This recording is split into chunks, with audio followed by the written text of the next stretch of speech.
evening. Welcome to Loud the Monkey Music Show. Ted and Courtney Taylor-Taylor from the DANDY WARHOL'S. How are you? Good, doing good. Well, I'm glad you're here. I've been enjoying your new album. It's been out for a little bit. It's fun. It's different. But you got a lot of guests on it too, and you got some touring. But we could kind of dive into that. Okay, cool. So one of the things is using some AI in your videos. Yeah.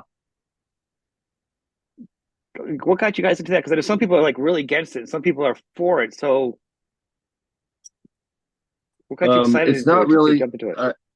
yeah, um, well, we started making a video. We've been working with Justin Lowe for, I don't know, since the early 2000s. And about halfway into making the video, he said, "Hey, this filmmaker tech nerd buddy of mine has the newest, hottest AI program. You're not going to believe this." So he showed me some stuff, and I was like, "Yeah." He goes, "You want it? You want to make? You want?" Like, yeah, okay, sure, let's do it. So that led down to the rabbit hole of AI film and learning about it. Um, and obviously, anytime anything's new, Hmm. you're gonna get a lot of Pushback. resistance. Anything that's new, I'm sure the shovel, that's what I have to say is, when I see new construction, I don't see people out there digging the foundation with their Right. hands. So the steam shovel put a lot of people out of work, and but well, we're humans. We adapt. That's the one the one thing about us is uh, is that the flip side of being resistant to change is being adaptable to it. Hmm. So it is what it is. It's a tool. It's an interesting tool, that's for sure.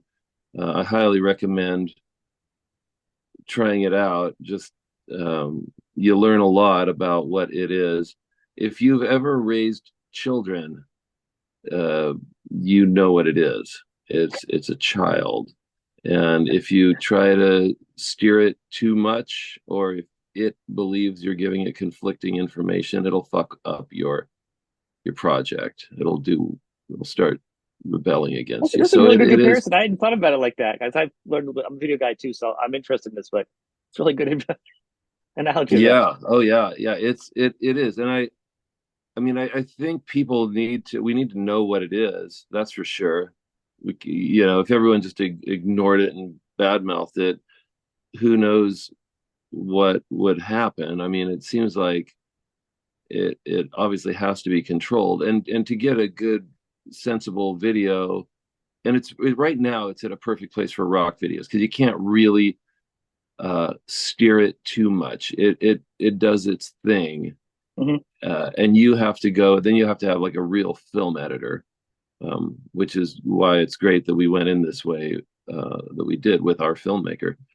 Um, because he is a great editor, or he's an adequate editor. I've edited with an editor every video we've ever made, and it's interesting because it's similar in that you still have to look at it and go, I don't like that, I like that, I want that, I want that. Actually, let's move that one before that one. It'll make it feel like the story is going this way, and it'll make it feel like a story, not a haphazard series of Right. random events. So yeah, that's the AI thing. You have to use it and really uh, work it over. Yeah. It doesn't understand storytelling, and it doesn't understand continuity. It doesn't understand a lot of things. Well, It just makes stuff. It just you type in, you try to yeah. tell it things, and then it searches the web to see what those things mean, and it tells you what it found, and then you take that information and forge it I, into the world that you want. I and I agree. I think it's exciting, and I think that's some of the things with this whole album that you have. It's really exciting with the guests and doing the AI. Like it feels like you get to some point in your career where you do the same thing or you keep creating, and clearly you and your band, you need to push forward. So it's always trying something different. The sound's different. The albums aren't always the same, which makes it exciting as a fan to go, oh, I'm excited. What's it going to be? It's not going to be the same three chords to the next album. You know what I'm saying? So I Oh enjoyed the yeah, I videos, definitely. I mean, and I that's think I it's exciting that you're doing that with the video. And I think hearing, I guess hearing like a lot of people are afraid of AI. I think that's because of the duplicating of duplicating of like song like features of the creative process makes people nervous. But on the video end, AI is probably one of the best things that's happened in a long time. You it's the know, biggest thing. oh yeah, it's You definitely know, the biggest. You uh, know, it's there's a quote I saw that said before the industrial revolution, uh, nothing disturbed or disrupted the natural progress. Appearance of great humans, of a right, great, truly great and powerful human would disturb and derail the natural um, rate of progress and direction. But once the industrial revolution happened, it changed, and nothing has disturbed or upset the natural evolution of society and civilization, civilized humankind, as like the appearance of great inventions. And this one is legitimately scary because we've been told for years and years and years now, decades now, that this child can destroy humankind. It can utterly reduce the financial structure of Earth to nothing, and set us back to the Stone Age probably. So there's a legit fear there, but right now we're making rock videos out of it, yeah. I and mean, it's fun. it'd be great if it stays there. Surely in 5 or 8, 10 years, maybe five, teenagers will making James Bond movies or the next Marvel movie on their laptop, Right. on their lunch breaks. So uh, it is going to be interesting to watch, and it can't be stopped. No one's going to stop it. So there you go. That's AI. I think I that's appreciate everything. I went to school for audio and video recording, so that was my college. So it's just interesting, a good take. Thank you on that. Um, let's talk about the album itself, though. You've got some great guests. Was there a reason? Did you go in and write the songs and be like, you know what, no plan, and as it comes out, and then as you heard each song, that's when you said, I think, you know, I'd like to have this person in. I'd like to have Slash come in and start there. Like as you wrote the Yeah, songs, you know what I'm saying? more or less. We don't really think about it. Like James Mercer, he and I were just on a champagne bender all day, and I said, A "Hey, phrase I don't hear often. can you can you I limit myself only to the grape. I don't do beer, I don't do hard spirits." Um so I said, can you sing this part? You've got this voice. I don't have this voice." And he went, "Yeah, yeah, for sure." So, we did that, and that's how that got there. And then I think the next one was probably Slash.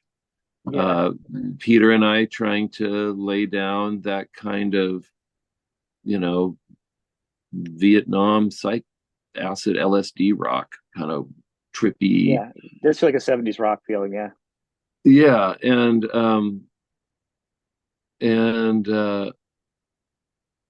it, it's um and he well, a friend of mine is a great guitar player and the guitar player. I was a drummer years ago, like in high school and stuff. My whole life, actually, every band I was in until the Dandies I was a drummer. But so my old guitar player, one of the coolest guitar players ever, was hanging out, and he's a real sharp, kind of odd, interesting artist dude. And he said, we're talking about it, and he goes, "You know who the best of that is, and probably the last ever? Slash." and he's the last of that kind of guitar player. He's a purist. He's a purist. And okay, so then you have your people get a hold of his people, and that we sent him a rough mix with no leads on it, just the gaps there, Yeah. and he came back in like less than an hour. That was a miracle, and he's yeah, Slash wants to play on this. What kind of thing do you want? We said, well, wah wah. We want Apocalypse Now, Yeah. and so it came in, and it was we had expected kind of Jimi Hendrix kind of blues riffs, and he just took it so much farther. It's Middle Eastern riffs, and it's just brilliant. I couldn't believe it, and it was really cool because Peter has to kind of do the Slash parts live without having those kinds of chops. But what it's done, and it's amazing at this late in our careers and our learning curves, etc., to watch Pete learning something he's never learned before, which is Middle Eastern scales. All these really obscure scales and those compressed passages of notes that give it that Yeah. and it's beautiful. It's just so cool. So that was Slash. I think the next one was our manager at the time, who was a really brilliant artist himself, a great musician. uh I was singing the Debbie part, and yeah, I want to hear that and demo. he goes, if you I probably did say I can't get my voice to do this thing I wanted to do, but or maybe not, maybe he just went, if you could have anyone sing that, who would it be? And I, of course, I said, well, Debbie Harry. um, she's the only living uh you know female vocalist that I have that absolute worship of. Yeah. There's Marlena Dietrich, there's Astrid Gilberto, uh there's a handful of them, but she's the only one still alive. uh and that took a while. We kept hearing back, yeah, we're passing it around. I don't know. And then somebody said, yeah, Chris Stein loves this track. Debbie will do it. Debbie's going to Yeah. do it, and Chris loves it too, and everything. So I think that was kind of, it kind of took a team meeting about it or something to get it. And then it was getting her. They were on tour, and da, da, da, da. So that took a long time. That was a Yeah. gut wrenching experience, to hope for something so much. And it's hard. Patience is very difficult. Um, so particularly for artists, because we do Yeah. our own thing. We don't have to wait for people, really. So that was hard. And God, when that came back, just the silver, silver in beauty and purity. It was, God, it was just like, wow, this song just got elevated in a huge way. And I just never thought that way before. I just thought, well, you just do it and you make it what you are, and you do it as you are. And I could have tripled my voice doing it, sung three of them, and that smooths it out, and EQ them very narrow, and then you maybe get a fat head who has kind of a choir boy, voice. Hmm. Have him add a harmony, a couple layers of harmonies, and balance them out, and it would have been fine. But it wouldn't have been that. It Debbie wouldn't. It here. would Yeah. have. It would have stayed at that level of dudes singing falsetto. So that was really spectacular. Charles Thompson, Black Francis, was he and I have been friends, acquaintances for 15 years maybe. So uh, he I don't remember where he fell in the order of things. He might have been before the Slash thing. It took him forever to do it. But he was in Zurich when I called him because we were trying to have a dinner party in New York and invite all of our heroes. We wanted to, Richard Hell, Longo, obviously Blondie, friends with the New York Dolls, the dudes that are left of that band. And we just wanted to get, the Strokes, all of our New Yorkie gang, and have a big dinner at the Andy Warhol's arts college. And I knew that he was supposed to be doing art because he's a painter. That he was supposed to be having an art exhibit with a mutual friend of ours, a Norwegian gal painter, Kristen Blix, and Iggy Pop, and some other kind of great rockers that are very powerful visual artists, painters as well. And so I when he answered the phone, how's it going? Where are you? And he was in Zurich, and I am good friends with Andy, who runs the Giger estate. So I I said, hey, he said, I got a tour, Courtney, I got a tour bus for myself and my family. My four teenage boys they land in a couple hours, and we're gonna go on the road together for Pixies tour for a little while. And I was like, wow, that's smells pretty bad. And he said, well, Courtney, uh, when you have four teenage boys, edification is everything. I said, well, cool. What about, are they into Giger, And he said, I don't know. I'll have to look into that. I'll ask them and I'll let you know. So he came back and said, well, that went over like gangbusters. What have you got? So I hooked him up with, tours of the museum, the estate, the mansion, and all that stuff. And he uttered those magic words, thank you so much, Courtney. That was fantastic. If there's ever anything I can do. Funny you should mention Well, it. So I said, well, we have this song that's kind of going in a very Pixies direction. It started as a Danzig 4 direction, and it's now gone Pixies-ish too. And I would love to have you play guitar on it. So he said, my 14-year-old is my recording engineer, and he's on tour with me. So we'll get it done at next time we stop and have a day off in a hotel. And that didn't happen. It just kept going on and on and on. And finally, he sends it back, and it isn't Danzig. It's Love Thyself. And it was because I'm friends with him, but not that good. Like, yeah. God, did Peter send you the other one too? No, that's the only one I got. It's the only one I received. And okay? Yeah, it's fucking great, dude. Well, we were really hoping to send it over. I'll play on that one too.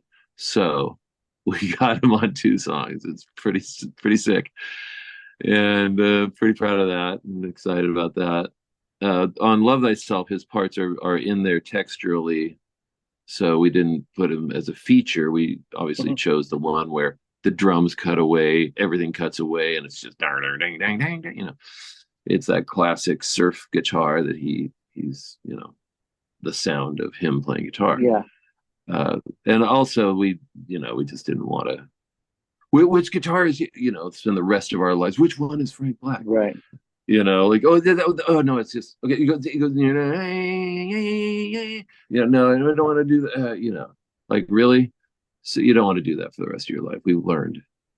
So, hold on a second. Let me let me bogue this out. It's my manager. Oh, I guess I can just let it go. My manager is calling. He doesn't know I'm doing an interview right now. So yeah, I think that's everyone. We have Pat Spurgeon on playing drums on Alcohol and Co. He's the drummer for Rogue Wave, and he happened to move to Portland during COVID and just came by the studio all masked up, and so we started, just he started hanging out and playing on our little recordings we did during COVID. We did a ton. We made a 30-second to 50-second long song every week, recorded it, and made a video for it and posted it up every Friday. Posted a metal song every Monday, Metal Mondays, Fast Fridays. Yeah, we had a bunch of Toffle Tuesday, different recipe and piece of music to go with the food, and a wine pairing and a film. So if you are into big dinner parties, long ones, our last record that is almost 4 hours long is a 9 course dinner party, fully immersive music, wine, food, and film for each of the 9 courses. That has Sylvain on it, speaking Wow, French that's with Zia, and a lot of it. that was really cool to get him. He's bless him. He was such a cool guy. Sadly gone now. Um, yeah. So yeah, there's a dearth of kind of cool, interesting stuff that we created because we had nothing else to do, and we own a studio and a production facility, you Yeah, know, um, during but it, it COVID. it plays out well though. I mean, it wasn't like it's like an album full of like all these different artists. It's still very much you guys with a couple extra flavors or seasoning into it, which is a tricky thing to do as an artist because sometimes if you feature somebody else, it can change the direction or it can stand out. It doesn't. It just kind of complements it and works with it. All the Yeah, we songs had do, and the album still all holds of it. them were done when we got them in. Right. So none of the parts are foundational. They're all just an artist, weaving in and out uh, uh, of a the architecture that's already there. Right. But they fit So into it well that's without probably standing out. why. And also the theme, the rule of the record. Every song has to start with a metal riff, and that was it. And then of course we want to push that metal riff's guitar tone. We want to push it, and so there a lot of the guitar tones, all the guitar tones, I think, are just exceptionally cool. But a lot of them are very new. Yeah. Right off the bat, that Doomsday Bells guitar tone is, a bit. It's challenging. It's really fuzzed out. I mean, it's like having a steel claw gently itching your eardrums. Just gently, just that feels good, but it's just so close to dangerous. And we got a few of those on there, and like obviously the rhythm guitar, the dang dang of "I'd like to help you with your problem." That one actually we had to have that remastered to try to tuck in the high end. It kind of in mastering it had gone to somewhere between hair metal and 90s radio grunge, and Okay. Yeah. those are two things that we didn't really we wanted to avoid any of that overtly commercial late 20th century kind of stuff that was going on. And we got that fixed and mastering. It's really, yeah, it's just perfect. It has a classic older sound to it, older feel, more kind of Sabbathy, but with kind of a little more compression, more compressed sustain, just because of the nature of the distortion pedals we were using. Right. But Pete had a couple brand new tweaker pedals, and that's where that's where, you know, obviously Doomsday and Never Stop Loving You and oh, what's the other? The Cross that also has that crazy pedal on it. Or a new combination. I think he said that he had three new pedals and he would just use them in varying amounts until it came up like, oh, never heard that before. Hmm, we'll do it on that one.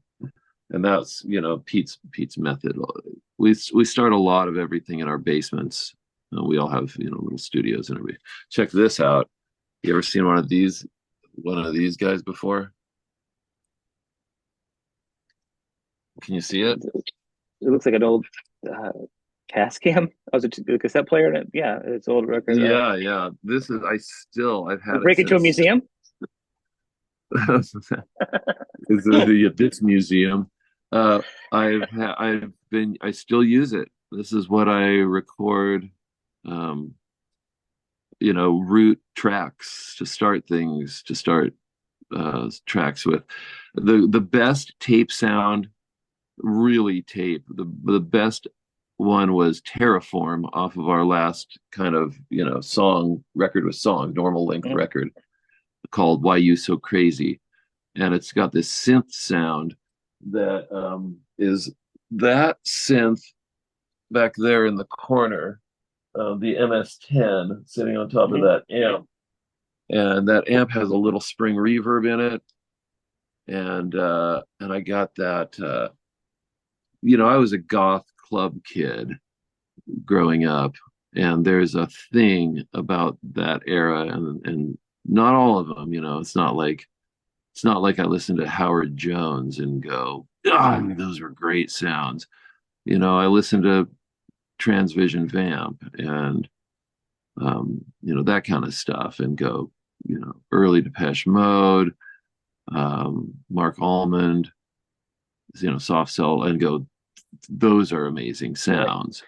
And I nailed it. So if you're into that at all, go ahead and listen to Terraform, which is the second track on Why You So Crazy. It sounds like it got sampled off of a 1981 New Romantic record. I think you that's the thing with all your albums. They really sound so different. Like all the songs. That was my point earlier. Like it really. And I was trying to, and I'm familiar with that song. It's a good song. It feels kind of like it has a haunting feeling to me. Um, but even with this album, the way it rolls and it is kind of fuzzy, but it also feels kind of big and bouncy in some parts. And I really couldn't put a term on it. How it the sound you capture on this album, like it encapsulates stuff you've done before, but you have new sounds on it. And I think that's something you guys are really good for. And the way you put melodies into the songs and the way you do your lyrics is always really interesting to me because I'm like you hear it and it makes sense. You're like kind of like when you do something like the Beatles and they do a song and you're like that is the easiest most simple song ever. But then you try writing a simple easy song, you can't because it's brilliant. Well, Or sometimes your try, lyrics do that to me. oh, You know what I'm saying? yeah, yeah, right. It's Well, similar lyrics to are me where it crazy. does that where it's you're like, oh, that makes total sense. That feels like a very simple basic song. But then if you think about it, you're like, oh, that's not very simple and basic. And I hear that in like in your songs, how it seems like it might be just easier than it really is, to the ear, to the listener. Yeah, maybe. I immediately, when you said that, I was like, Polythene Pam. That seems like a three-chord song, and it is not. Right. You I know, mean, anybody that plays music and plays the Beatles goes, oh, I get it now. I get why it's, you know what I mean? I get it. I get what yeah, they yeah, did. Like, and then how did they do that this many years? Like all of the blue, where'd this come from? yeah, So to totally. I just bothered to get around to learning Simon and Garfunkel's "Sound of Silence," which is, one, two, three, four chords. And yeah, it's a long cycle. The whole thing, that cycle is rather lengthy. But and it's that classic. If you learn parsley, sage, rosemary, and thyme,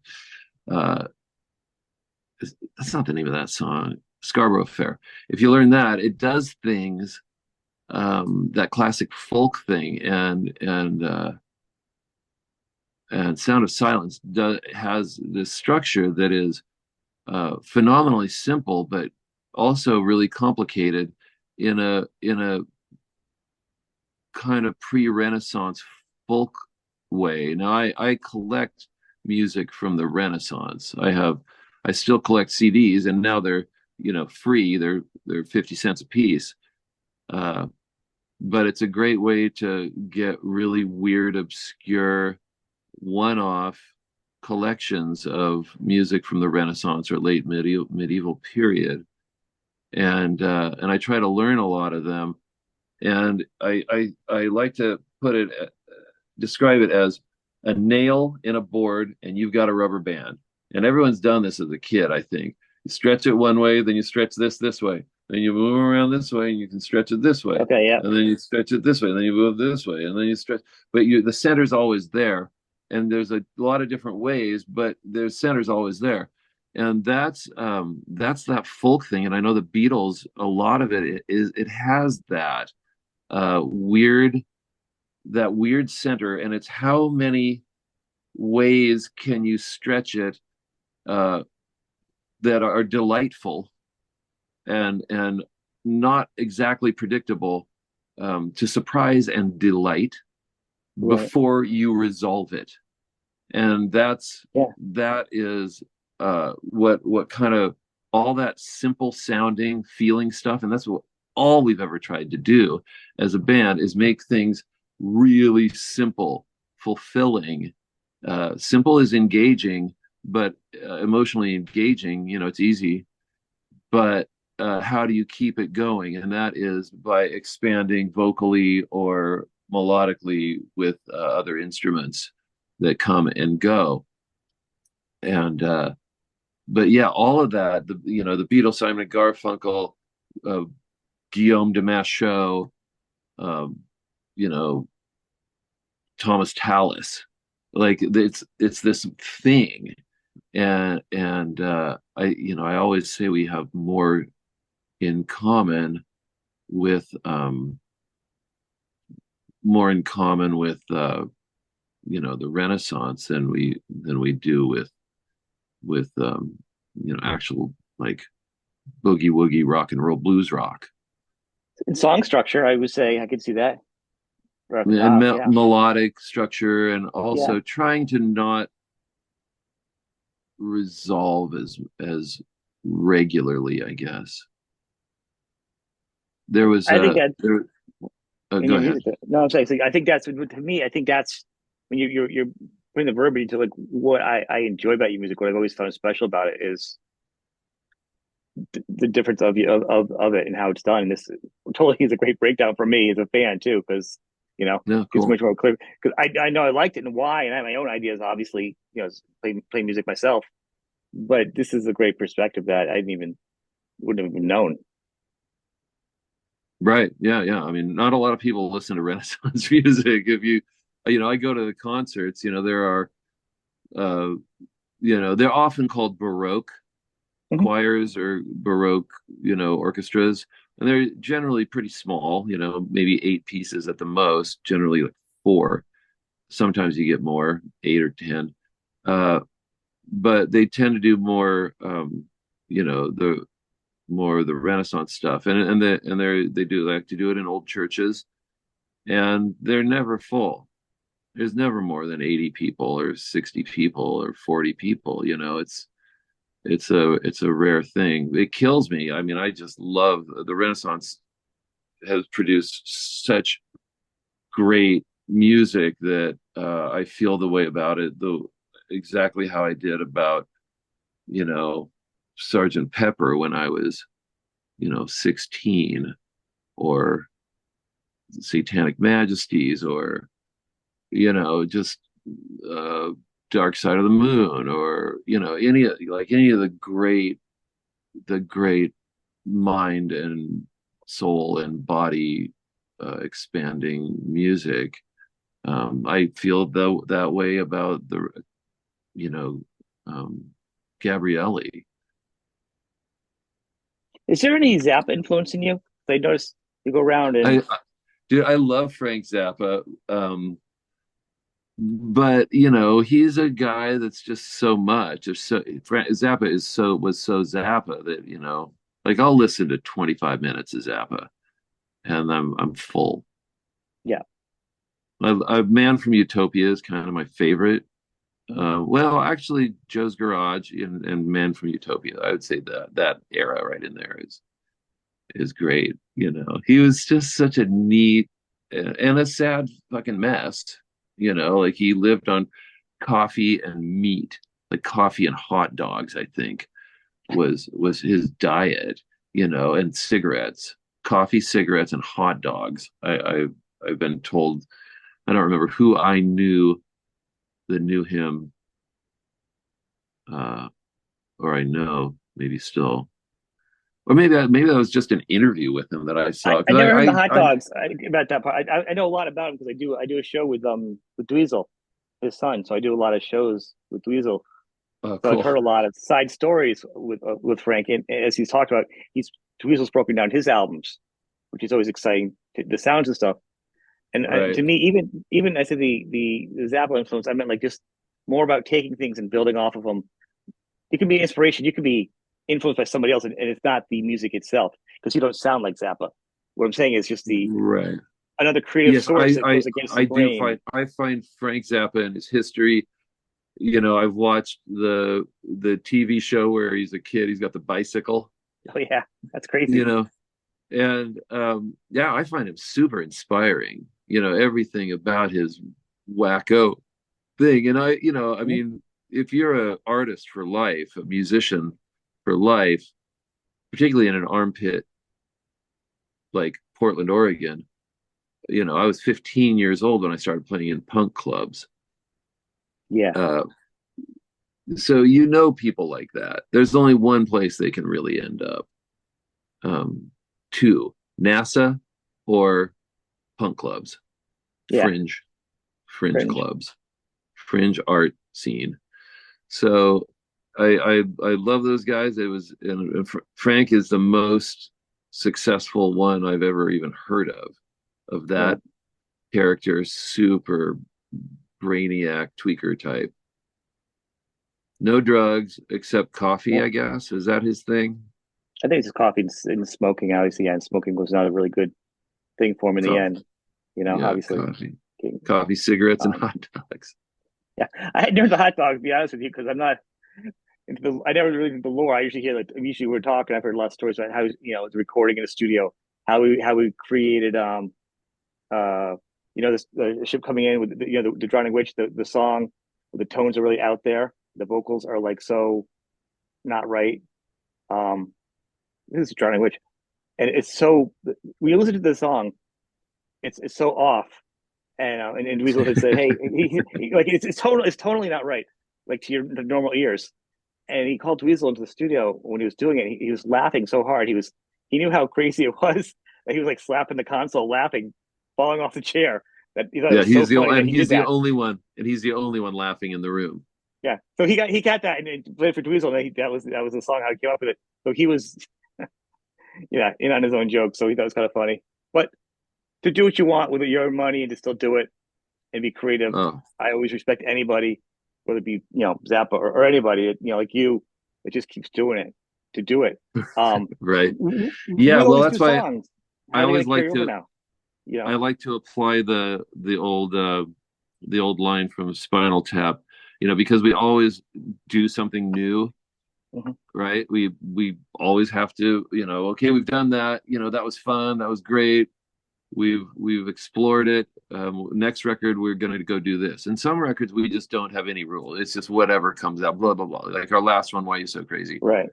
Definitely, there was no rule of the record.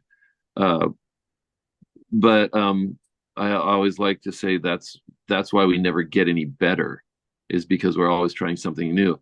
And the Spinal Tap line, the growth rate of this band cannot even be charted. It was that, or you're going to say, I told no, but Dandy Warhol's after the puppet show, but the puppet show first. That would have been Danny, another one if I would have I've thought, told him once, right? I've told, oh, I use that. Like, yeah, Yeah, we have a different one called balcony, and we call it balcony closed the autumn years. That's good. That's Yeah. funny. Right It's, now we're getting, because the record is, it's really catching fire, and I think it entered the one of the Billboard charts. Tastemaker, maybe, I don't, uh uh pretty high. And so our congrats. shows are definitely selling a lot more tickets, and the balconies are Good. not closed anymore. We're enjoying balconies open. Sometimes, like, sometimes we sell the whole thing out. Like, whoa, I haven't done that for a while. That's awesome. So I think that's that's what I'm saying. This album has some special moments that I think people that aren't so hardcore and listen to like the whole life, the career of you guys, from the outside, casual music fans, are going to be able to get into it, which economically is great for a band, but it's also you still being who you are. So it's not like it's like, oh, they sold out. It's just this one just hits where I think other people are going Yeah. to get Well, it. let me clarify that idea of selling out. No, Like, I'm not saying you are. I'm not. I would try never. it, try it. See, I've never seen it work for anyone. That's why Right. we've never ever tried it. We just don't try it. We like, how would you? If you try to sell out, I guess maybe even worse, try to sell out and fail. Now, how do you feel about yourself? Oh, I agree. And I how do agree. how do you look to other people even more, even more? Well, And no, who cares? your creds are gone. Your creds are gone too. For what you had originally. You got to be. Yeah, I think you exactly. guys were you to the sound though. You didn't. There was no nothing. It was kind of a great mixture on this album, and I'm Yeah. interested to see how you guys are going to put the new songs in the set list. Oh yeah. Well, we just play the singles because we construct them like electronic music. We construct them in the studio. We play in and then chop them around like blocks of Okay, sound. Um, to get the flow to be great, and then we have to learn them later. I always So love we've that. learned we have The learned artist goes, "I gotta love exactly my own song." we have learned exactly four. So our set is what it's always been. One, two, three, or four songs from each record, and that's it. And I'm sure there are records that we're forgetting about, that there's nothing Yeah, from on the in the set. And but that's what happens when you've been around for 11 records. it's a good problem though It's not a to bad complain problem about. to have. You know what I'm saying? If you're gonna call it a problem, be like, oh, like, I'm never playing enough songs. You're like, oh, you mean you like enough of my songs that I'm not giving you everything you want? Wow, thank you. Yeah, we used to have to play sets where we would start out and play all our songs, all six of our songs, half tempo. At half tempo. So, like, TV theme song, the first song on our first record would be "Hey Oh God, Love," and we would dress up in suits, and we'd play at this. We just set up in the corner, sing through a Fender Twin amp, head, harmonies, do our vocal harmonies, and then we would crank. We would do a set like that, and it was in a cocktail lounge that had signed pictures of all the Rat Pack. It was in the bottom of the Portland Plaza Hotel, which was kind of the last place that they would all stay and hang out when those guys were touring, probably in the yeah, 70s, I guess, or maybe 80s, early 80s, yeah, probably the last time those guys, Sammy and Frank and stuff would tour. They would stay there, and so the cocktail lounge was like diamond tuck booths, leather booths, and it was really swanky. And so we would put on suits, and then we would crank up the volume. We'd take a break, get hammered, and crank it all up and play them all, the normal tempo, and that would end up being like, that wouldn't end up being a 38-minute set. That would be a 19-minute set. But I mean, in that 19 minutes, that was the first thing we ever did, was to play that place every Wednesday, and it turned into a wild scene. It was no indie rock band had ever captured the young queer scene. So it was boys in suit jackets, but stripped down, shirts off, dancing on the tables, in that second 10 minutes, 5 minutes into that second set, Yeah, and line down the block to get in, and it was, yeah, it was really fun. But we've we play coffee shops and have to relearn our songs and re-orchestrate them for coffee shops, because in the 90s coffee shops were very popular, being able to play acoustic. So we had a different so we've always looked at music, songs, as just a blob, and wherever you are, you shape it differently. It's still yeah, that same blob, but you adapt it to whatever the texture of the room the is. atmosphere. Yeah, that's Yeah, fantastic. I like that. I also like the yeah. idea, the visual way you described the band first playing. I'm like, God, that's a good idea for a video at some point. That they all go back in the suits and go reshoot it for a Yeah, new song. It'd be kind of funny. right. Yeah, That would yeah. be a crazy funny idea. Um, Right there. I think Yeah, the big totally yawn trend for videos is the band's playing, and there's a small town dance contest going on, and the judges, and they have all crazy local characters doing their dumb dances, and right. they're and yeah, that's a new trend. Maybe we should do that video, because it's like it's got that small town vibe, but it's without Right. doing the cliche. And it would be um kind of funny because it was something you did do, so it'd almost be a tongue in cheek thing, like a joke on top of a joke, have a joke. So it would be, I mean, to me, it just feels like it'd be so much. It'd be interesting to see that you just redoing it as an adult, and yeah.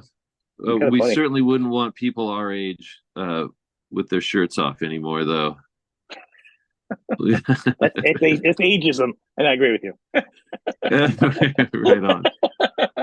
That's awesome. All Hey, right. I want to thank you, man. This has been fantastic. Awesome. To Thank listen to you. you Thanks talk. for Thank you much. being a fan and everything, and digging and getting into what we do. Yeah, I've been a big fan. So people check out. There's gonna be a link underneath the show and the podcast on YouTube.